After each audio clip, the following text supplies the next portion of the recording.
There's something that's always fascinated me, and that's why Lassie has retained this sort of affection. Lassie is a movie star on the level, let's say, of Betty Davis or of Katharine Hepburn. Lassie's the things that people remember, the things that were good, not the things that were bad. By watching a Lassie movie, it kind of brings out the best in one's nature. It is a half fairy tale, but half real life.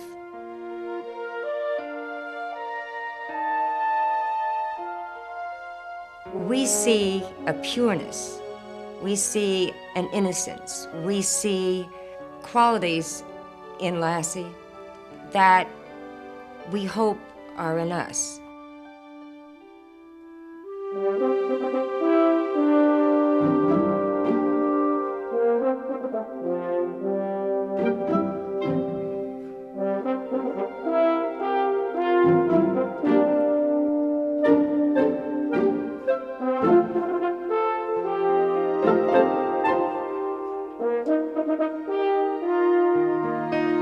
I'm June Lockhart, and for over 6 years I played the role of Ruth Martin on television's Lassie show. And on many a day I was out here at the Disney Golden Oak Ranch north of Hollywood filming exteriors. Every Sunday night at 7 o'clock, we came into homes across the country on CBS. John Provost as Timmy, Hugh Riley as my husband, and most important, there was our collie, Lassie. We were supposed to be a pretty typical middle America family, but in one very important way, we were very different. Because in our home, and in all the 17 years that there was a Lassie program on network television, Lassie was never just a pet. Lassie participated. She solved problems. She saved people. She saved her fellow animals. And for over 50 years, in the United States and in countries around the world, audiences have watched and cared about the adventures of a collie like no other, Lassie.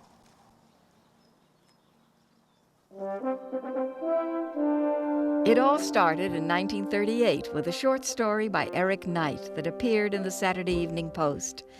It appealed to so many readers that 2 years later, Knight enlarged the story into a novel. By 1943, in the midst of World War II, Lassie Come Home had become a major motion picture. It featured such veteran actors as Donald Crisp and Edmund Gwenn, and a wonderful child actor, Roddy McDowall. But the star of the film would be an unknown, unheralded collie going by the name of Pal. My father, he had been working for MGM. They knew of his reputation. He'd done quite a few things. And he was hired with his dog Pal to be a stand-in for MGM's dog that was to play Lassie. And he knew what scene that would be. That would be the river crossing where Lassie's trying to return to Roddy McDowall.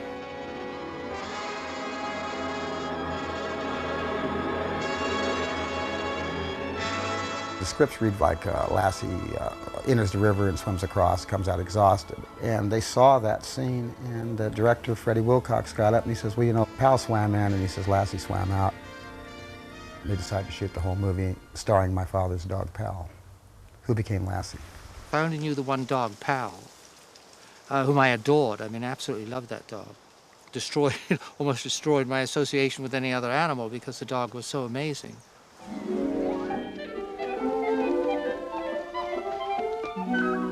Thank you, Lassie. Everything that the story represented was very important to people. It was emotionally very sound, and it was an extraordinarily potent propaganda film in its time because of what it was saying about a nation of extremely brave, stalwart people. Are you quite sure that you want to sell it? No, Your Grace. I'll have to. Hines, put that collar on her and lead her from the back of the car. Lassie came on the lot around the same time that I did, and that was when they were first starting Lassie Come Home. And of course, I was very envious because although I loved the part of Margaret in Journey for Margaret, I always hoped to do a Lassie movie with Roddy McDowall. Well, I know Elizabeth Taylor loved animals. And so she was thrilled to be working with Lassie. She felt right at home with Lassie. Poor Lassie. Poor girl.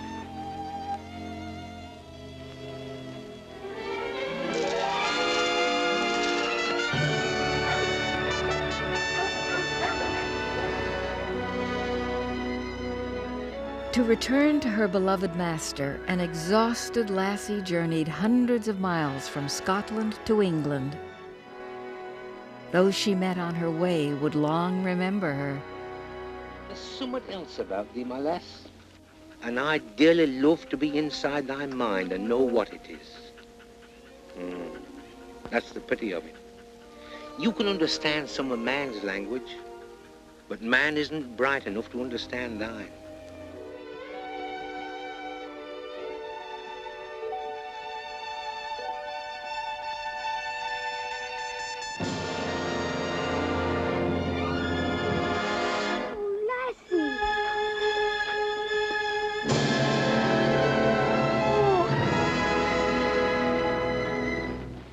Lassie Come Home. The fact that it was so successful, that it went through the roof, I think was part of the joy of the whole thing, of a film being done very simply, that had this enormous success.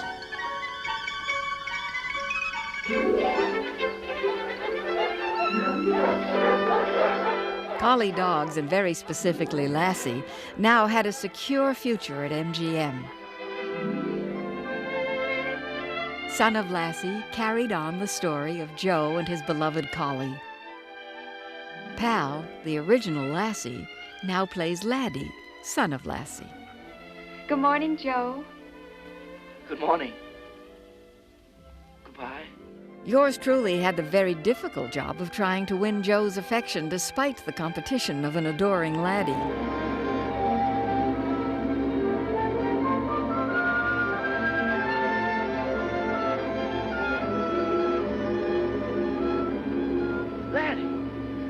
What are you doing here?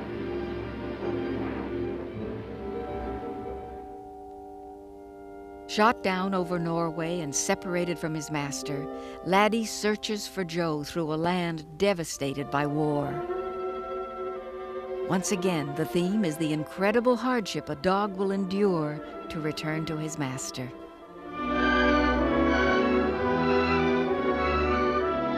This dog knows only his master in this country. So you can see by his condition what he has been through in following him. He'll follow his single trail no matter how many others have crossed it. Find him. Find your master.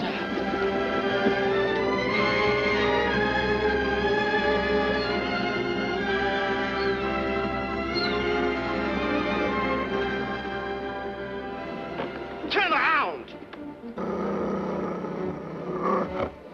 Now turn around!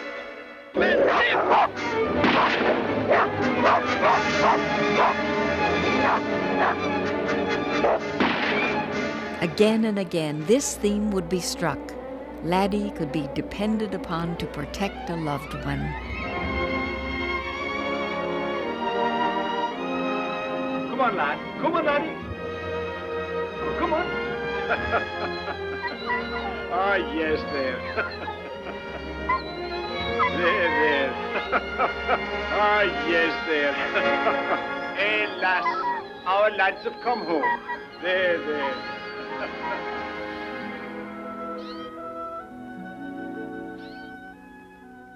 When you would see Lassie look lovingly at whoever he was playing opposite, whether it was Elizabeth Taylor or Roddy McDowell or myself, I think it was very obvious that he was looking at Rudd, and there was a mutual affection going on there. And Rudd was an ordinary, down-to-earth guy and very appreciative of where he was, very hardworking, kind to people and to his animals. And he was a wonderful person to be around.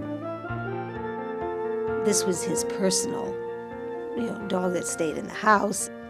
This was somebody that was part of the family, like another person in Rudd Weatherwax's family. Well, we'd have Lassie in the house, and they say he's on the couch, and I thought that's okay because he bought the couch.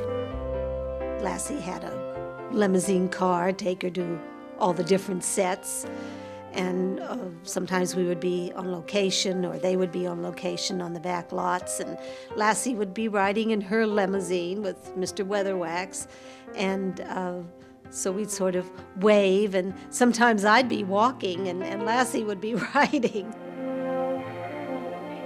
Bill, go bring them back. Go, Bill. In the first Lassie film, Elizabeth Taylor had a bit part. In Courage of Lassie, she had a co-starring role opposite Lassie. This time, Lassie, really pal, was called upon to play a collie named Bill. Once again, happiness is short-lived.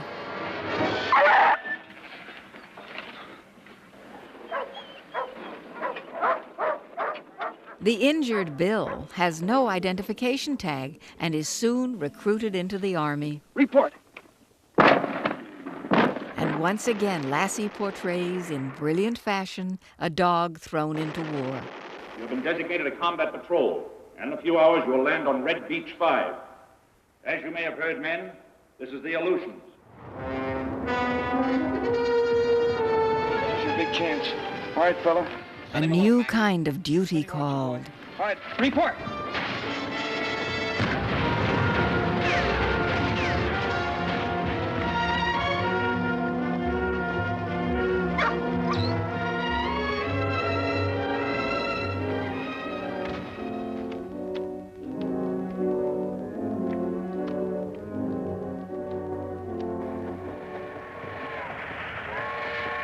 Like a human being, a dog can suffer shell shock.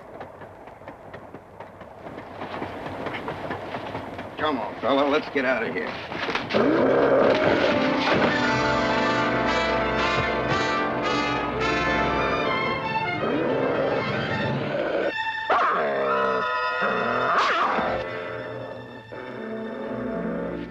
The memory of love can bring healing.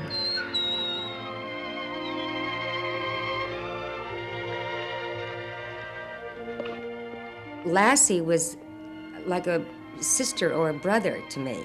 I mean, brave and loyal and kind and trustworthy. Lassie was just like Lassie was when I saw him in the movies. He was gentle and warm and loving and the old pro, and I was the newcomer on the block, and he was very patient with me, very patient. The story of Hills of Home involved a country doctor who needed a companion, a dog. Well, come, lass. Well, I never saw that before. In the course of their first few times together, the doctor, Edmund Gwynn, found that the dog was afraid of water. A collie afraid of water? It can't be. But it is. It had to be against his nature so, because collies normally love water. It was amazing to me how Red Weatherwax had trained him. Come on. Good girl. Here it is for you. Come on. Come on. The director went through Rudd because Rudd and Lassie spoke their own language, and the director was not privy to that.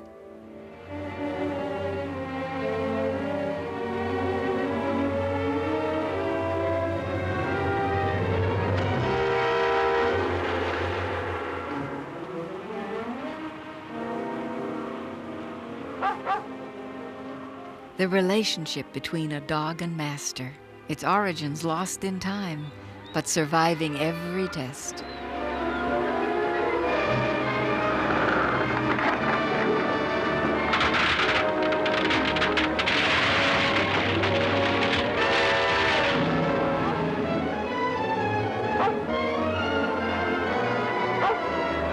Will Lassie be able to overcome her fear of water to save her master?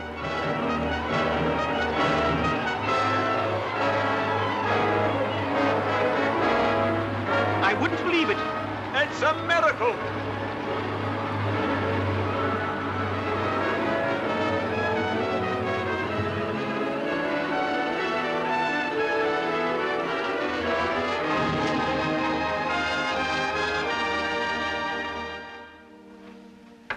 Almighty God, be kind to William McClure as he's been kind to us for 40 years.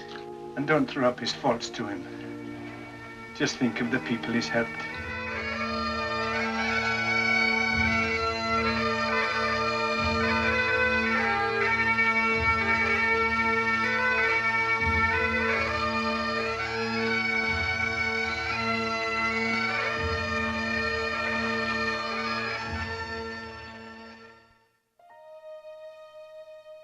If anyone has seen the picture of all the people in 1949 who were under contract at MGM, it ranges from way in the back on the right to Spencer Tracy, to in the middle where there's Gable and Ava Gardner, and there, right in the center, right down on the first level, is Lassie. And so I think that is an indication of how important the dog was to L.B. Mayer and to the studio. Lassie's appeal, I don't think we have to relegate that to a decade, because I think it's universal and it's eternal. You want good to triumph, you want bravery to be rewarded, you want loyalty to be rewarded, and I think that that's what Lassie always tried to tell us.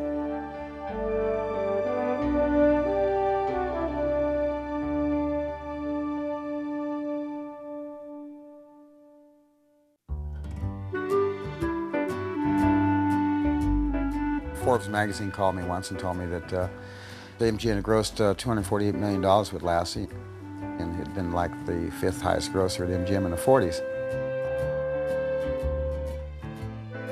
Every Lassie film produced to that time was shot in color and reflected the MGM touch with top-ranking stars and respected directors. Challenge to Lassie in 1949 was very much in the Lassie tradition, and it boasted some old friends, actors Donald Crisp and Edmund Gwenn. Off you go, Lassie. You can do it yourself now. That's the girl.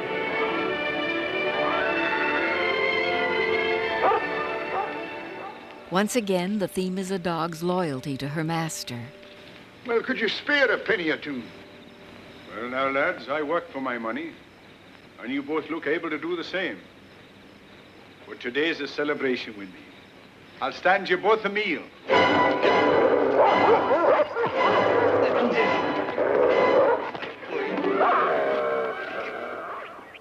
Old Jock has died, unbeknownst to his friends. Even in death, the loyalty persists. There is only his faithful dog, Lassie.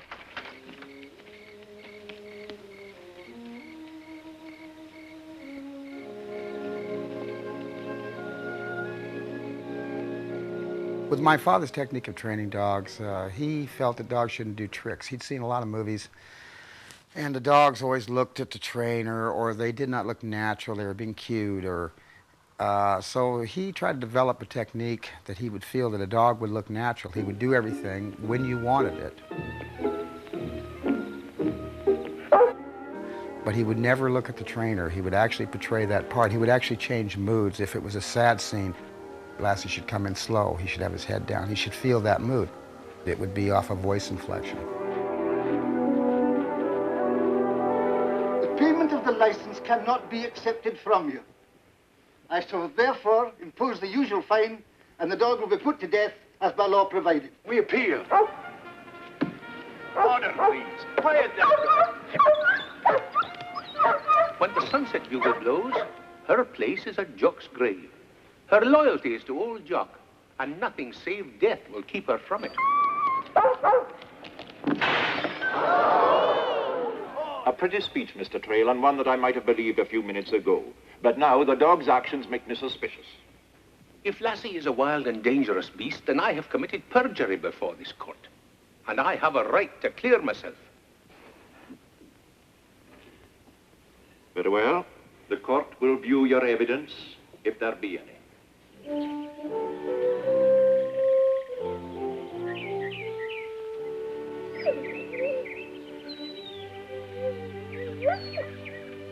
Mr. Trail, I can but apologize to you and to Lassie.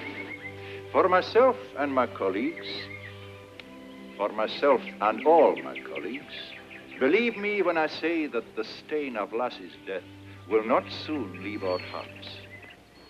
I give ye the freedom of the city of Edinburgh, and a free citizen of Edinburgh needs no license. The extraordinary thing for me in relation to Lassie as a fellow performer was that I really related to the dog as if it was another human being. And of all the animals I've worked with, that is the most human one I've ever encountered.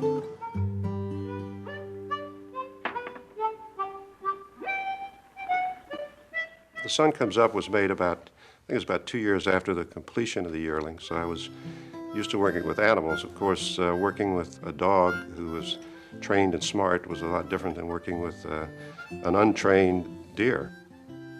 The Sun Comes Up, there were 3 different dogs that were used. There was Lassie, Laddie, and Major.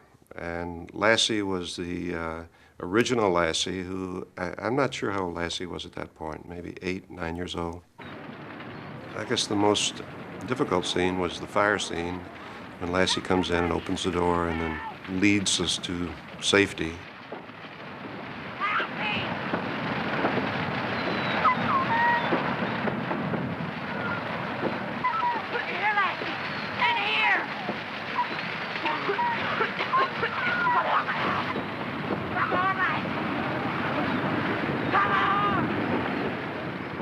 It was Lassie who was used pretty much inside to unlock the door and was really kind of the smarter of the dogs. They had a scene where they had to jump down off the roof, and Major was the one who did that, so he was the more athletic of the dogs. Come on, Lassie, jump! Hold it tight, I would say he was more the stuntman. I never knew really how Rudd trained the dogs. I was never aware of it on the set. It was almost like he had read the script the night before and did his homework, and we were never in a situation where we had to wait. Lassie was always ready to go. The thing I know that my father told me with Louis B. Mayer is that Lassie became his pet project. Whenever anybody came to the studio, anybody wanted to visit, the first place he took them, and the first place they wanted to go was see this dog Lassie that made these movies. And one day my father was walking Lassie on one of the lawns, and the gardener came and chased him off. And Louis B. Mayer heard about that, and he put up signs that Lassie can walk on any lawn in MGM at any time.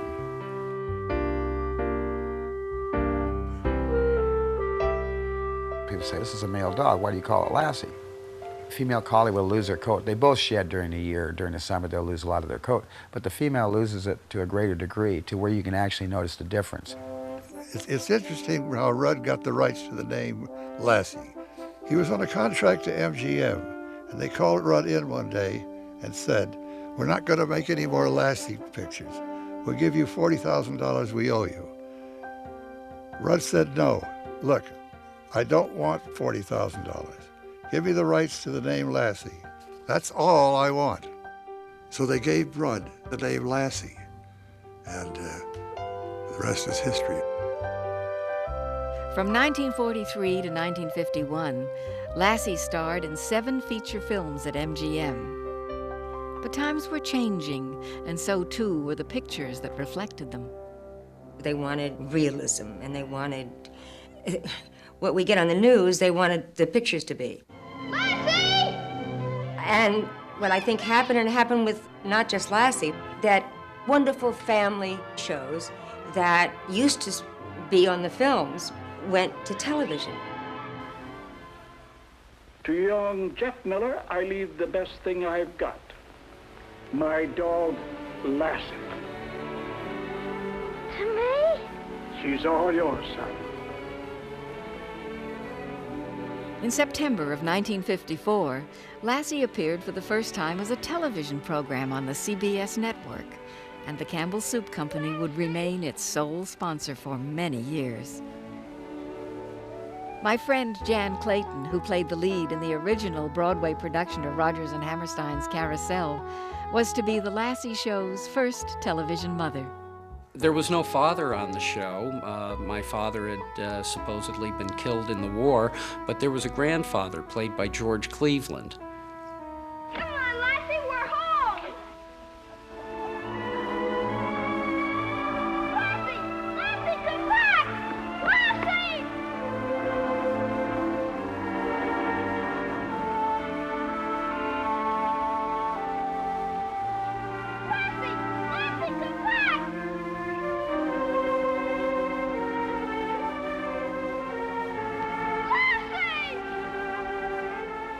darling. You can't make her stay, not if she doesn't want to. But I haven't even had a chance, Mom. Oh, please, Gramps, please. Look, boy, there's one thing you got to understand. The Lord made animals free, just like human beings. And you can't force them to love you. They got to do the deciding. Come on, I'll bet you're thirsty. Aren't you? Well, I'll bet you're hungry. Come on. Of course, you won't be getting lamb chops every day. Well, Lassie and I became very close, and it got to a point where if Rudd was calling Lassie and I was calling Lassie, Lassie would stand there and look and not really know who to go to, and sometimes would come to me instead of Rudd. So we had to put a little distance in the relationship so that Lassie would know who his real master was. Sit, Lassie. Lie down. Lie down. Get on your side. Get on your side. Get your head down. Dead dog, stay. What dog you got there? All right, come on. That is Mom. Here, Lassie. Watch it. Watch it. Get it.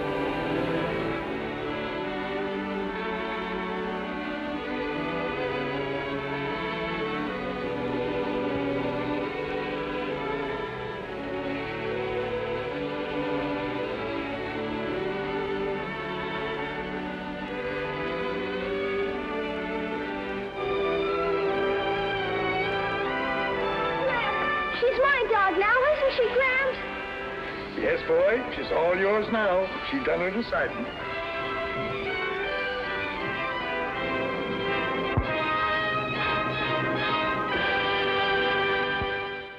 I've been fortunate enough to know all the dogs. Our pilot was done with the old man, and then the dog that I worked with was the second in line. We've had 8 Lassies in 50 years. This is the 8th Lassie. And what we've always looked for, the original Lassie had markings that are very distinct markings, and they're actually genetic imperfection as far as the Collie Club is concerned. Right here, this is called a blaze. And the Collie people don't like the blaze because the blaze, they'd rather have the blacked out look. Lassie has a full white collar. The original dog, Pal, established this pattern, and then he has 2 front white legs, and a lot of Collies don't. When we're breeding Lassies, we try to get those markings, and they're all bred father to son. Now, they all have different personalities, you know.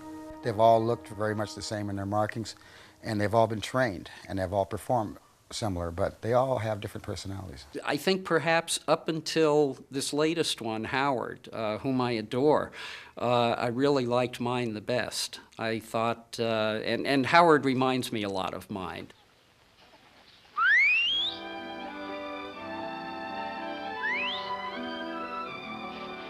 Just enough mischief to be a real dog, but a gorgeous look and a strong personality and playful and friendly. She wants to shake hands, darling.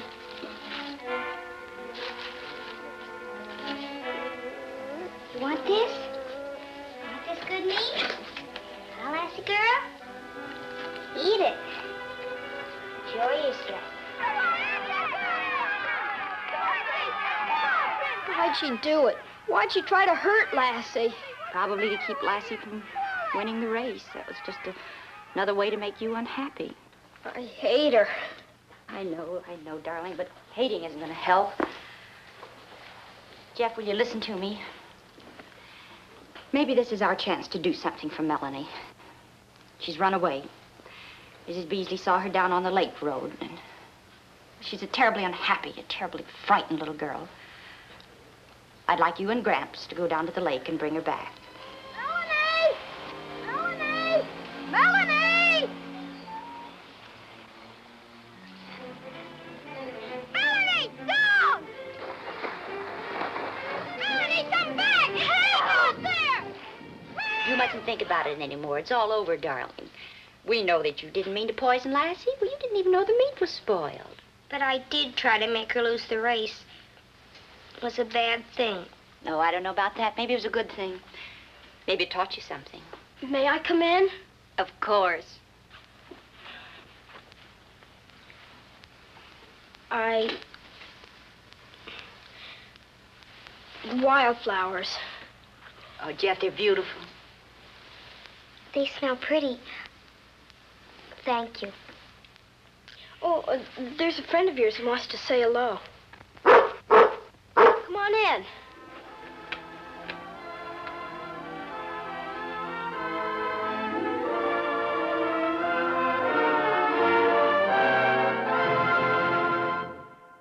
I would describe the philosophy of the show as good, warm family values. And of course, in its time, keep in mind that the show was filmed in the 1950s. Well, I never went through a change of dog in my 4 years on the series. It was all with the same dog. After 4 years on the show, there was some realization in 1957 that you could become typed. And contrary to being good for your career, it became apparent that it could be as much of a curse as a blessing. I was 15 years old. I had been working in show business almost without a break since I was 5 years old.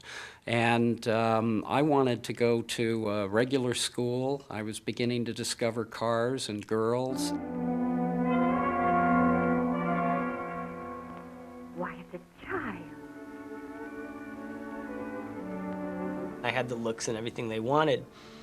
But the most important part was Lassie. I had to get Lassie's approval. So I went and lived with Red Weatherwax and his wife and Lassie out on their ranch.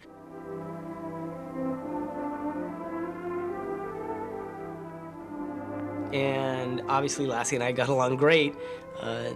That was basically it. I got Lassie's approval, I had the job. After almost 4 years, the Miller family left the fictitious town of Calverton. At about the same time, the Lassie name and program were bought by oil man Jack Rather. His wife and eventual co-producer was former child star Bonita Granville. A new family, Ruth and Paul Martin, moved in with Lassie and her now new master, Timmy. But there would soon be further changes. My first father was John Shepard. Cloris Leachman was my mother in the original first couple episodes. And actually, she went on for about a half a season and then decided, I think, that, you know, she didn't want to be stuck in this kitchen baking cookies for 7 years. So one Sunday, you saw my parents, Cloris Leachman and John, and then the next Sunday, it was June Lockhart and Hugh Riley. And they didn't even get one, well, maybe one letter, because, I don't know, it just seemed everybody would focus on the boy and the dog. I was working in live television and appearing in plays on Broadway, but there was something very appealing about being on a weekly television show that had as its main theme the need for more love in the world. Lassie, don't! I'm trying to fix our fishing pole. She would influence people of all ages, all ages. My mother, God bless her, was quite ill. She was in a hospital. And Rudd's wife brought Lassie over to that hospital. And Lassie stood outside my mother's room, which happened to be luckily on the first floor. And I said, Bud, there's somebody, I call my mother Bud. Bud, there's somebody outside this window that wants to say hello to you. My mother went over, and there stood Lassie. Well, it was one of those moments where you don't say anything because you don't have to. Lassie was looking at my mother with those big eyes, and my mother crying, beautiful tears. You're heading for a peck of trouble when you keep putting off taking that boy back to his kinfolk. Well, I'm going to call the welfare agency right now. What are you calling them for? You talked to the boy's aunt this morning. She knows he's here. So all you got to do is take him back, that's all.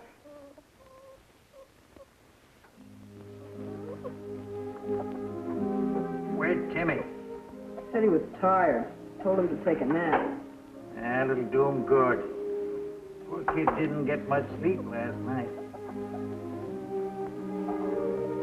It's that underlying theme, the understanding, the caring, the loving of Lassie. Who could ask for anything better than that? I'm going away and you can't come with me. so don't follow me. I guess I can't stop you if you want to come along. At least I won't be alone. I got good news for you anyhow. You're going to stay with us all summer. I am? Mom fixed it up. Oh, Jimmy. Jimmy, you scared me so. He's all right, Mom. I told him about staying with us. Is it true? Yes, darling, it's true. Lassie seems to understand, to reach into the human heart. Her gift is the love that money cannot buy, the love that asks nothing in return.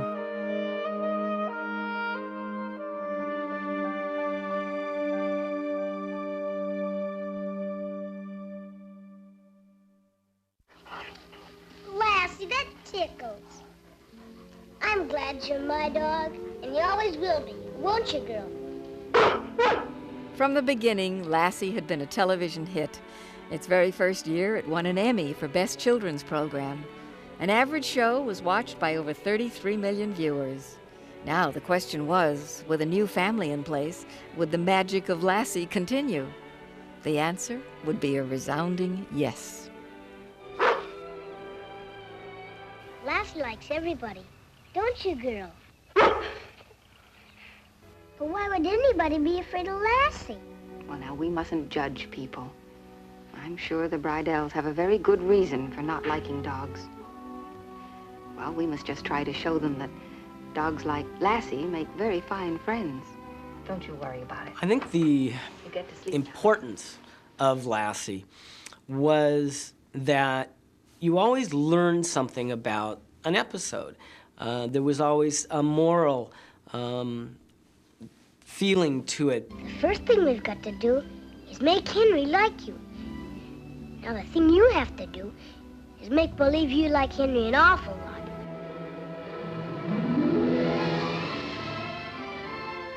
She likes me. Sure she does.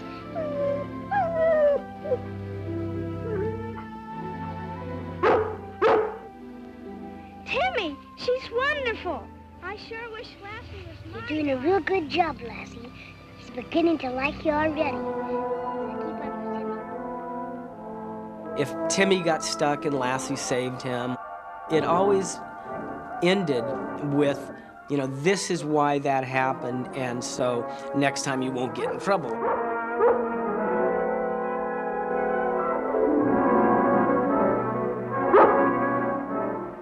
Lassie, I'm scared. I don't want to frighten you, ma'am, but there's a cougar prowling around this area. I've set a series of 4 traps at each of these spots. Sometimes it wasn't only Timmy Lassie had to save. She came to my rescue more than once.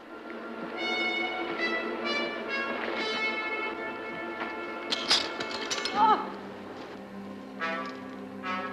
Ow.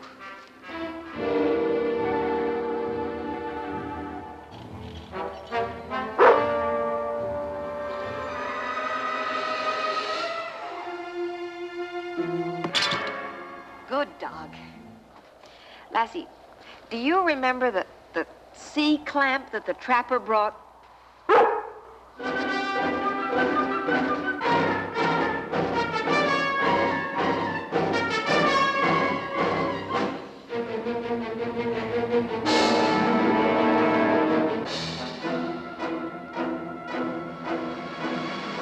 From Rudd, I really learned a respect for animals.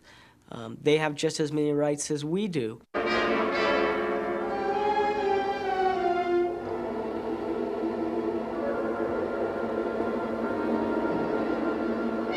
hunters have been killing wild game with their bows and arrows. They shoot the poor things and then let them wander off to die.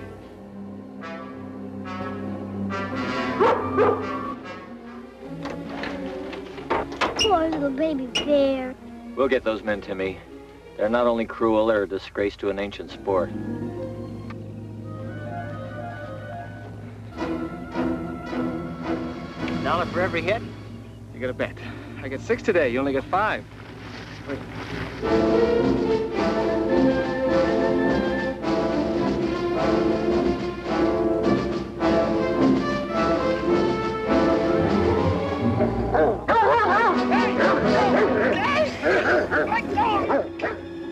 we always hope for the best. And isn't that what makes the best come true? All right, then. Now let's just hope for the best.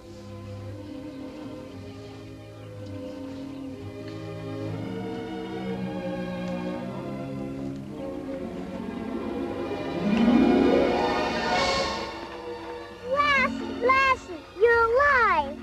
Alive and kicking. She did everything but put the handcuffs on these varmints. You tracked them down. I think Lassie was reaching for the heartland, for what we left when we moved into the cities. That kind of relationship, the boy and the dog and the young man's parents, was almost, it was an ideal. And that, I think, is what they were really trying to get across, that, you know, yes, this is a mythical town and a mythical family.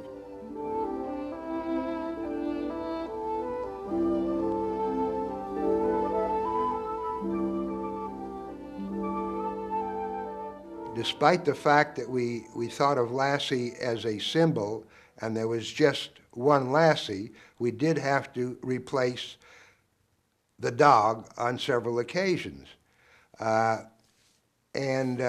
Rudd would always have one in the hopper, as it were.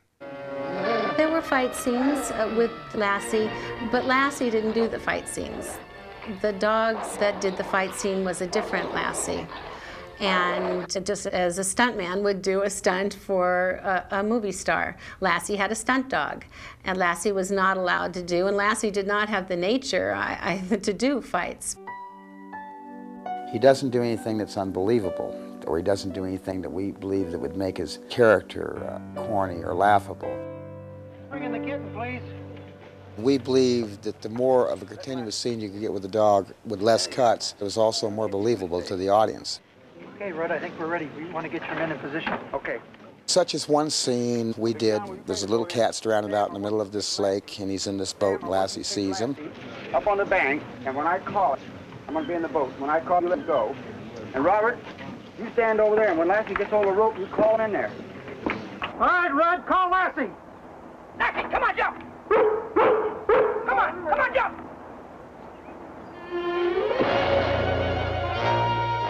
My father's stationed opposite of the boat. He makes Lassie get in the water. Lassie swims out. He has Lassie pick the rope up. I'm in the other direction where he was sent from, so I call him back.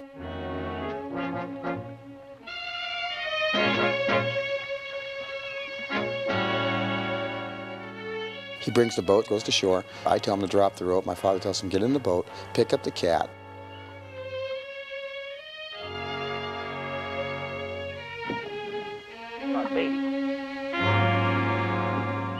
I would call him out of the shot, and that was the end of the shot. He'd save the cat. And cut it. That's great, Robert. Actors always know when the take is good because the director tells them so. Lassie always knew when the take was good because she got a piece of beef.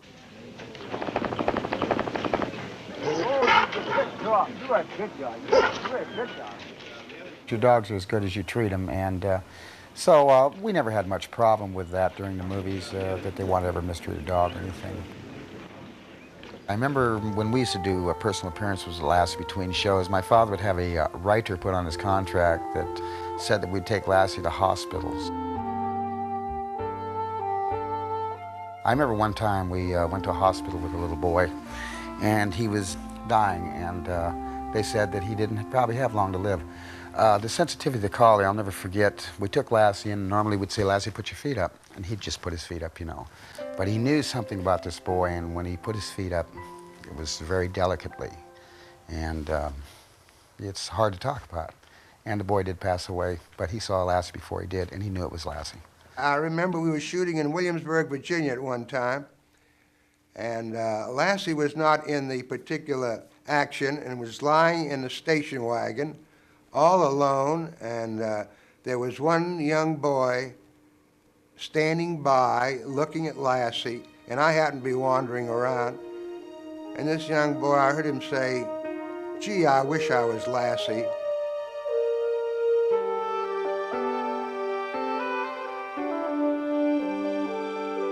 It's hard to explain that alchemy, why a dog would have such power over people. But it's all associated with that Lassie character and a connection made between the dog and values, values that we all care about and that are endearing and enduring. My years with Lassie were wonderful, but the producers wanted to go beyond the farm, to take the program to far-off locales. And so shows about Lassie and the farm family came to an end. But this meant a new beginning.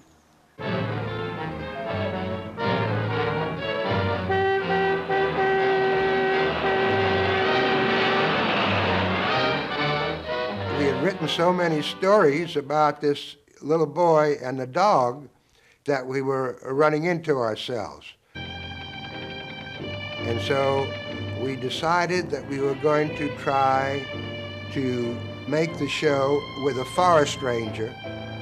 And that was the time we started making the show in color.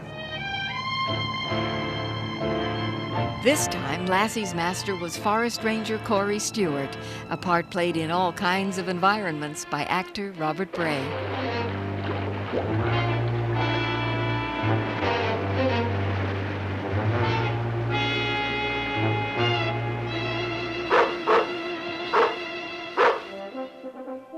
For the last half dozen years of the show, we traveled all over the country. On some programs, the original color film has faded, but viewing these moments in black and white has not lessened their drama.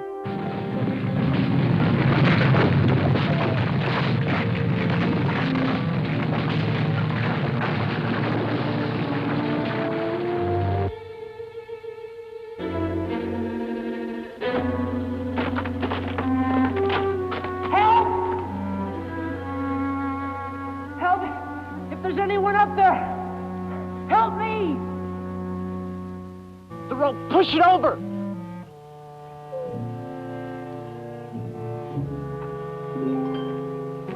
Easy!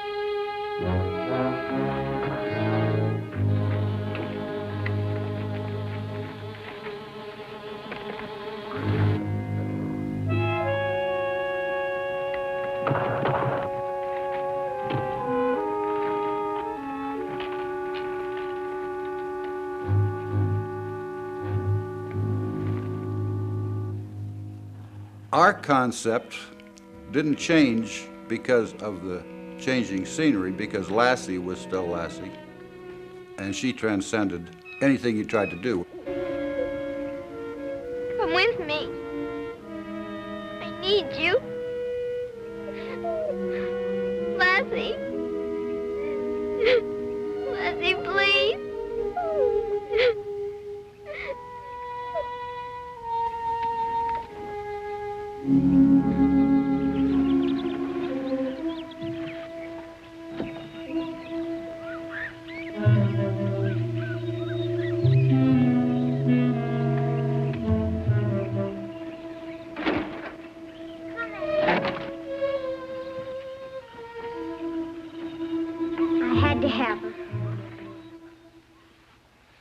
I taught you to keep the commandments.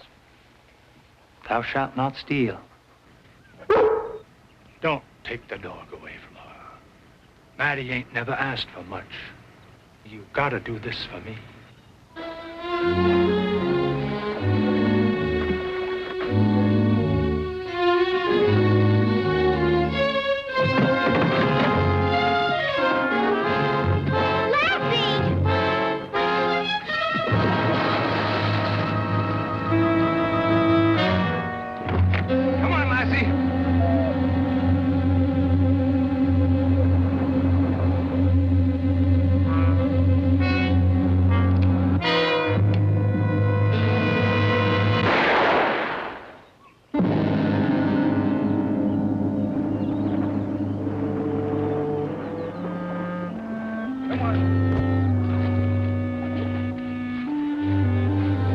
his dog. I know that now. Nothing I can do will change it. Well, ideas sprung from every place. They could start with animals, they could start with a location. But they always went back to Lassie and Lassie's reactions to things.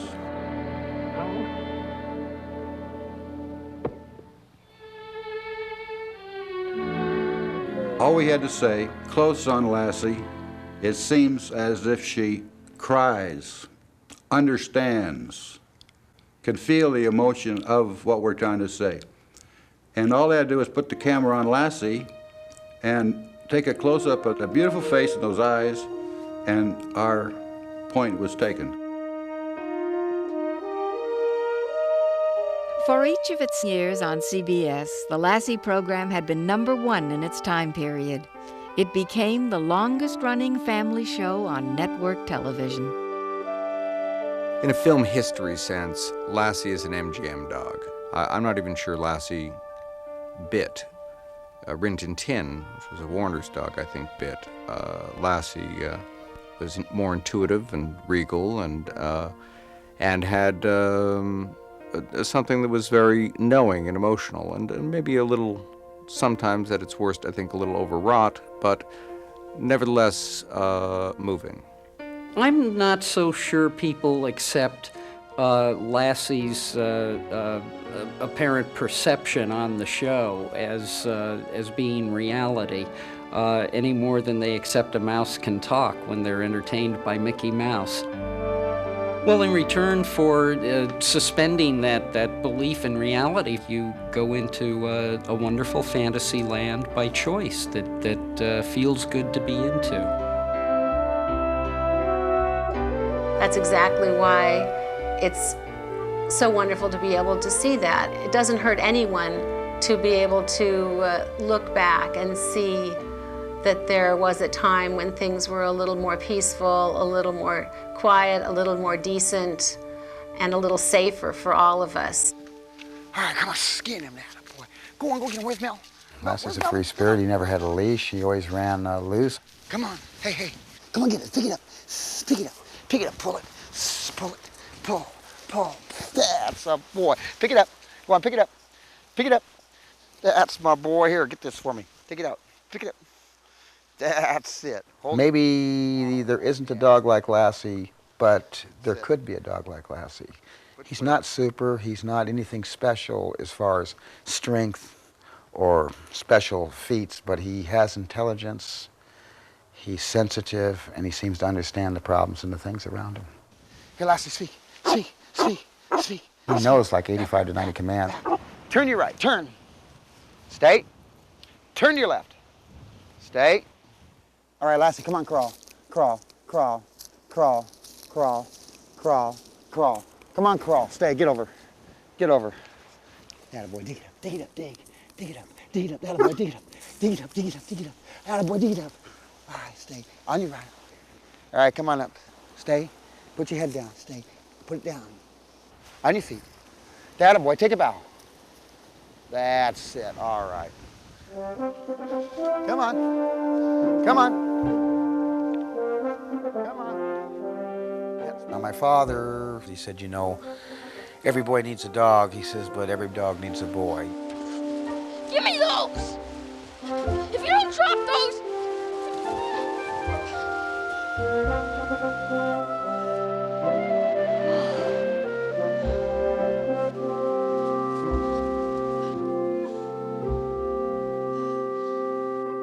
How'd you find this place? Well, that's what it's all about, a boy and a dog, and boy's best friend as opposed to man's best friend. This is a scene in which Lassie takes away from our young hero his headphones. He's constantly listening to MTV, to rock and roll, and hiding, in effect, from life and from the world. And the dog is hip to that and wants to introduce this boy to the joys of nature.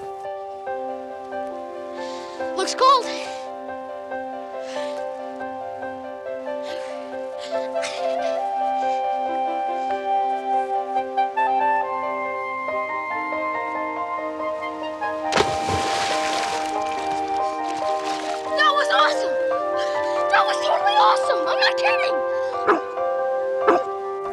Action! History was being repeated.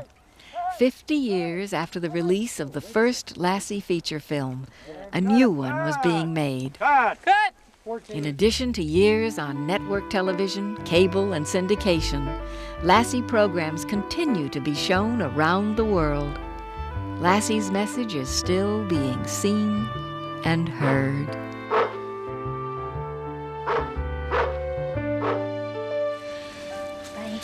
Bye. I think the picture deals with the myth and acknowledges the old television series and the old movies and tries to find what there is in a contemporary setting that's relevant about that. Okay, let's do one more. And I think that that kind of emotion is, when you put it on a screen and you tell a story in a very simple way, can be very powerful. Well, I hope that this film is part of a continuity of stories that involve a boy and a dog that are fulfilling and ennobling to the human spirit.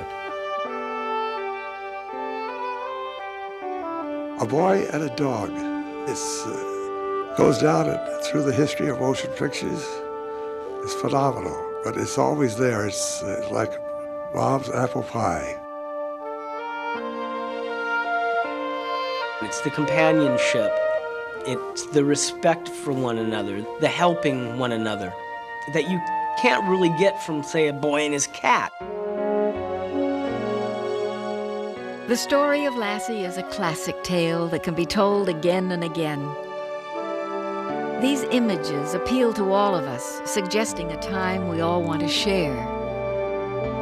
Lassie, simple stories of a boy and his dog, and the bond that exists between them. But Lassie is also much, much more.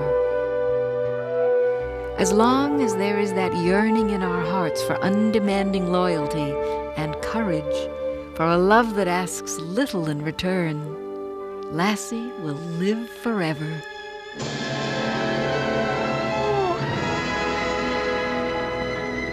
Oh, my Lassie come home.